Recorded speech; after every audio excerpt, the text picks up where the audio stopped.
So today's thought is जिनने भी fees नहीं भरी है वो अपनी फीस भरे। हाँ, हमारे स्कूल में जिन भी बच्चों की फीस नहीं भरी होती थी उनकी सामूहिक बेइज्जती होती थी। और उससे भी ज्यादा दर्द की बात यह है कि वो जो बच्चा थॉट पढ़ रहा है उसने भी फीस नहीं भरी है। स्कूल वालों ने इंटेंशनली उसको वो थॉट दिया था ताकि उसकी अंतरात्मा भी बेइज्जत फील करे। उस दिन हम सब बच्चों को असेंबली में 2 घंटे तक खड़ा रखा था क्योंकि हमारी प्रिंसिपल मैडम ने दिन रात मेहनत करके कोई सा तो नारी शक्ति का अवार्ड खरीद लिया था। लास्ट 2 पेटी बोल रहे हैं लोग। बाप रे, 2 किसको बोलते हैं आपको पता भी है? 2 में तो नहीं। हाँ। लेकिन मैडम आप मानोगी नहीं, आपके पहले जितने लोग आए उनको मैंने 4 पेटी से कम में दिया नहीं किसी को। चलो उठा लो इसको। अरे उसको नहीं, लाश को। ठीक है। मैम आपको दिख रहा है ना सामने का राम नाम।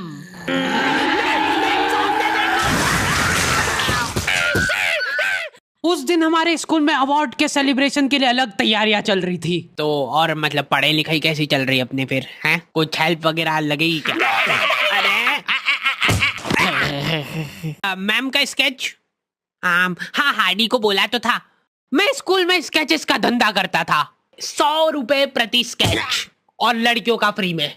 मैंने एक बार चमेली का स्केच बनाया था। उसने बनाने का बोला नहीं था, मैं खुद से बना के ले गया था। वो देख के वो एकदम इम्प्रेस हो गई और उसने जाके अपने बंदे को दिखा दिया, ये देखो हार्डी ने बनाया, कितना अच्छा बनाया यार, हूबहू लग रही हूँ मैं एकदम। उसका बंदा राजेश और उसके साथ 2-4 लौंडे लपाड़े और बहुत स्केच बनाना आ रहा है देखो आजकल, हमारा भी बना दे कभी। अरे भाई पर हुआ क्या?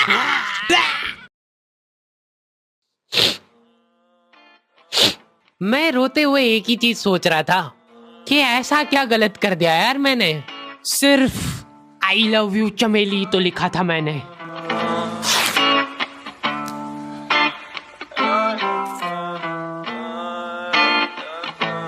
नाम तेरा है ही क्या मुझको तो खबर नहीं, गलतियां ये सारी उन रातों की है, जिंदगी तो चल रही मैं मगर थमा हुआ, शायरी ये सारी मेरी बातों की है। नाम तेरा है ही क्या मुझको तो खबर नहीं, गलतियां ये सारी उन रातों की है, जिंदगी तो चल रही मैं मगर थमा हुआ, शायरी ये सारी मेरी बातों की है। ये क्या बना के लाए हो? मिट्टू लग रहा है एकदम। निकलो। ड्राइंग वाली मैडम ने मेरे को प्रिंसिपल मैडम का स्केच बनाने का बोला था और मैं अपनी जिंदगी का सबसे वाहियात स्केच बना के ले गया क्योंकि फ्री में बनवा रहे थे मेरे से। मैम अब फ्री में तो ऐसा ही मिले। असेंबली ग्राउंड में सारे कैदियों को हाइट वाइज खड़ा करा जाता था और जो भी बच्चा प्रेयर के बीच में आंखें खोलता था या हिला डुली करता था, पसीना पोंछ रहा था वो बेचारा। प्रेयर खत्म होने के बाद हमारे आसपास लाशें पड़ी होती थी। असेंबली से क्लास तक का फासला बहुत कठिन होता था कुछ बच्चों के लिए। ओए रोक इधर, तेल क्यों नहीं डाला? सर वो मेरे घर पे जो कोई भी तेल लगा के नहीं आता था उसको घसीट के काल कोठरी में फेंक देते थे लोग और वहीं पे 25 लीटर वाली सोयाबीन तेल की केन उसके ऊपर ढोल देते थे। सर मैं कल डाल के बेचारे बच्चे फिर भी जैसे तैसे अपने क्लासरूम तक पहुंच रहे हैं और वहां पे टीचर के आते पते ही नहीं है। उनकी अलग मीटिंगें चल रही है ऑफिस में। अच्छा चलो बताओ कि अपन इन बच्चों को और किस तरीके से लूट सकते हैं। मेरे पास एक आइडिया है। देखो अपन क्या है कि एक प्रोजेक्ट लगवाते हैं एक ही क्लास में। कैदी को क्लास में कोई संभालने वाला नहीं होता है तो ये अपने जंगली पने पे उतर ही आते हैं। मैं कह रहा हूँ लोहे की स्केल से बेंचे रगड़ रहे हैं, मिस्त्री फेल हो जाए इनके सामने, ऐसा फिनिशिंग वाला काम करते थे। लेकिन इनके जंगली पने यहीं पे खत्म नहीं हो रहे। 2 लौंडे उठे और उन्होंने उनकी बेंच उठा के खिड़की से बाहर फेंक दी। अब उनको देख के बाकी बच्चे भी क्लास का सारा सामान उठा के खिड़की से बाहर फेंक रहे। और क्यों कर रहे हैं ये सब वो इनको खुद को नहीं पता है। मैम शायद बाहर छोड़ो, इधर ध्यान दो ना आप। तो अपन ये जो प्रोजेक्टर लगवाएंगे इसको अपन नाम देंगे स्मार्ट क्लास और उसकी अपन लेंगे अलग से फीस। ठीक है, पर कभी किसी बच्चे ने नहीं दी तो? अरे भूषण जी, फीस पेरेंट्स देते हैं, बच्चे नहीं। 1 हफ्ते में 1 पीरियड लगता था स्मार्ट क्लास का, जो बच्चों को स्मार्ट बनाने के लिए काफी था। पॉपकॉर्न लाया था ना तू आज? हाँ। खोल टिफिन। मूवी चलेगी अभी मूवी। ये लोग ऐसे बैठे कि अभी लड़की आके मुजरा करेगी इनके सामने। जिन भी बच्चों ने वो एक्स्ट्रा फीस नहीं भरी होती थी उनको वो 1 मिनट के लिए क्लास के बाहर जाना पड़ता था। ये सब हरकतों में ही 10-15 मिनट निकल जाते थे। उसके बाद टीचर आके जैसे ही प्रोजेक्टर चालू कर रही है उसकी आधी स्क्रीन जने कहाँ सीलिंग पे ही चढ़ रही है। तो अब उस स्क्रीन को फिक्स करने के लिए एक एक्सपर्ट आदमी को बुलाया जाता है। हाँ सही सोच रहे हो भूषण।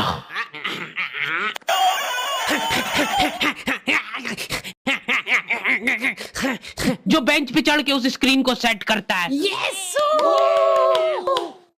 और जैसे ही प्रोजेक्टर चालू होता था पीरियड ही ओवर हो जाता था और जो गरीब बच्चे बाहर खड़े थे उनमें से गलती से एक ने क्लासरूम में झांक लिया। क्या देखा तूने? है क्या देखा? मैम कुछ नहीं, बस एक लाइट जलती हुई दिख रही थी मेरे को। 10 रुपए लगेंगे तूने जो 1 सेकंड देखा है उसके। ये सुविधा के कारण हमारे स्कूल के बच्चे इतना स्मार्ट बन गए थे ना। एक बार एक बच्चे को गुस्सा आया तो वो प्रोजेक्टर की डिस्प्ले केबल उखाड़ के ले गया घर। और अफसोस उस दिन के बाद कोई भी बच्चा स्मार्ट नहीं बन पाया। मैम जल्दी चलो ऊपर एक केस हो गया।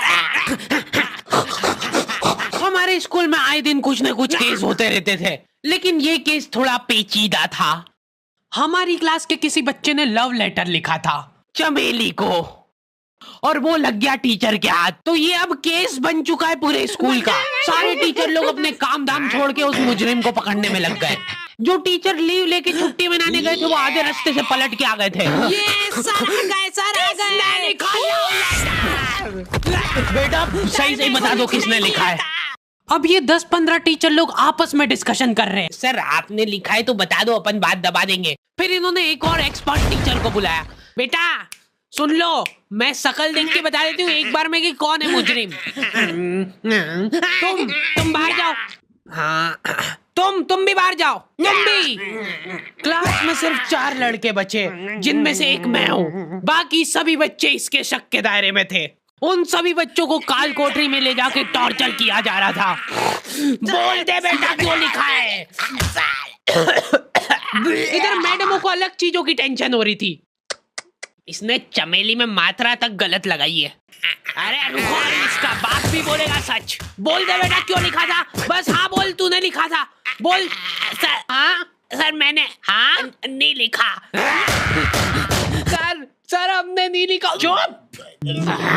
बोल सच बोल। अभी भी मौका है, बोल दे। बोल दे कि तूने नहीं लिखा। सर मरना ही आज मतलब तुमको। मुंह खोल। ऐसे तो ये कसाई मार डालेगा सारे बच्चों को। साइड करो इसको, मैं जा रही हूँ। अरे मैम सबने सच बोल दिया है। इन सभी ने मिल के लिखा है। हाँ sir very good very good. चलो अब साइड हो जाओ। ये क्या, किसने मारा मेरे बच्चों को? पानी पियो बेटा, लो पानी पियो। लेकिन उसके पहले मेरे को बताओ कि तुम में से किसी ने लिखा है या नहीं। इधर इनकी क्लास में अलग इन्वेस्टिगेशन चल रही थी। बेटा देखो, अगर तुमको आपस में भी किसी पे शक हो तो तुम लोग बता सकते हो खुल के। किसी से डरने की कोई जरूरत नहीं है। इतने में राजेश उठ के बोल रहा है, मैम मेरे को हार्डी पे शक है। तो पहले क्यों नहीं बताया? उसके बाद ये लोग मेरे को ही पकड़ के ले गए। अभी देखो मेरी शक्ल पता है थोड़ी सी ऐसी भोली टाइप है, तो मेरे को बचपन से ही उस चीज का एडवांटेज मिला है। जैसे किसी बच्चे से लड़ाई हो गई, सर इसने ही मारा है मेरे बच्चे को। नहीं ये नहीं मार सकता यार, इसको जरूर किसी ने फंसाया है। कुछ भी बोलो यार, लेकिन मेरे को नहीं लग रहा यार कि ये हो सकता है मुजरिम। बेटा सच बताओ, तुमको किसने फंसाया है? बेटा देखो, अगर किसी ने तुमको फंसाया है तो उसका नाम बताओ। डरो मत, घबरा मत, सिर्फ नाम बताओ। हाँ बेटा, डरने की बिल्कुल बात नहीं है।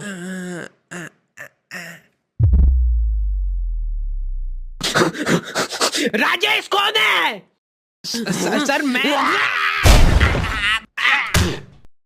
बस उसी दिन राजेश मेरे को आखिरी बार दिखा था,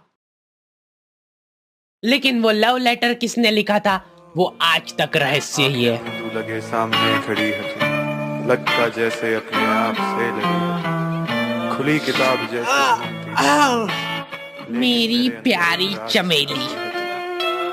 नाम तेरा है क्या मुझको तो खबर नहीं, गलतियां ये सारी। ओके, तो दी एंड हो चुका है। और आई नो वीडियो बहुत लेट है क्योंकि हमारे पास काम करने वाले लड़के लड़कियों की कमी है, इसलिए वी आर हायरिंग। तो अगर तुम में से कोई भी इंटरेस्टेड है और हमारे काम में कहीं भी कंट्रीब्यूट कर सकता है तो तुम अप्लाई कर सकते हो। सारी डिटेल्स तुम लोगों को डिस्क्रिप्शन वगैरह में मिल जाएगी। और प्लीज कोई भी ऐसे मेल्स मत भेजना जिसको पढ़ के हमारा वीडियो बनाने से मन ही उड़ जाए। मिलते हैं नेक्स्ट वीडियो में। मुझको तो खबर नहीं, मैं देखता ही जा रहा हूँ। मुझको तो सबर नहीं, कबर में ही लेके जा रहा सारी बातें तेरी। बादल रहते चुप, अब वो रहे बरस नहीं तरसते मेरे ख्वाब।